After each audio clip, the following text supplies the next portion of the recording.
ആരെങ്കിലൊക്കെ ഉപദേശിച്ചാൽ അയാൾക്ക് മനസ്സിനൊരു വെറുപ്പ് വരും.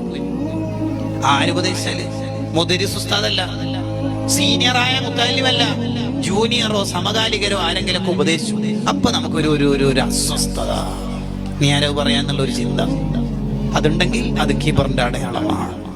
അയാൾ ആരാ അത് പറയാൻ എന്ന് ഒരാൾക്ക് തോന്നുകയാണെങ്കിൽ അത് കിബറിന്റെ അടയാളമാണ്. കൂട്ടുകാരെ, നമുക്കത് തോന്നാറില്ലേ? ഞാൻ ഓതിയ ഒരായത്തിൽ ഒരു തെറ്റുണ്ടെന്ന് കരുതണം. ഒരു മുത്തല്ലിമായ മോന് വന്നിട്ട് പ്രഭാഷണം കഴിഞ്ഞു പോകുമ്പോൾ ഉസ്താദിനോട് ഒരു കാര്യം പറഞ്ഞ വിഷമോ? ഇല്ലല്ലോ മോനെ, ഉസ്താദ് ഓതിയ ആയത്തിൽ തെറ്റുണ്ട്. അവനാണ് ഇല്ലല്ലോ, ഒരു സാധ്യതയില്ലല്ലോ. ഉണ്ട് ഉസ്താദേ, നിങ്ങൾക്ക് തോന്നിയായിരിക്കും. കേട്ടോ, സമ്മതിക്കൂല.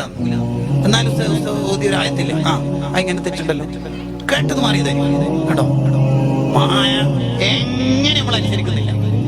ശരിക്കും ഗസാലിമാൻ പറയുന്നത് രണ്ട് കാര്യമാണ് ആ തിരുത്തി തന്നാളോട് നമ്മൾ പറയേണ്ടത്. ഒന്ന്, ജസാക്കല്ലാഹു ഖൈർ, മോനിക്ക് അല്ലാഹു വലിയ പ്രതിഫലം തരട്ടെ. രണ്ട്, ഞാൻ ശ്രദ്ധിച്ചിട്ടില്ലായിരുന്നു, മോനെ പറഞ്ഞോണ്ട് ഇനിയുള്ള സംസാരത്തിലൊക്കെ ശ്രദ്ധിക്കാലോ.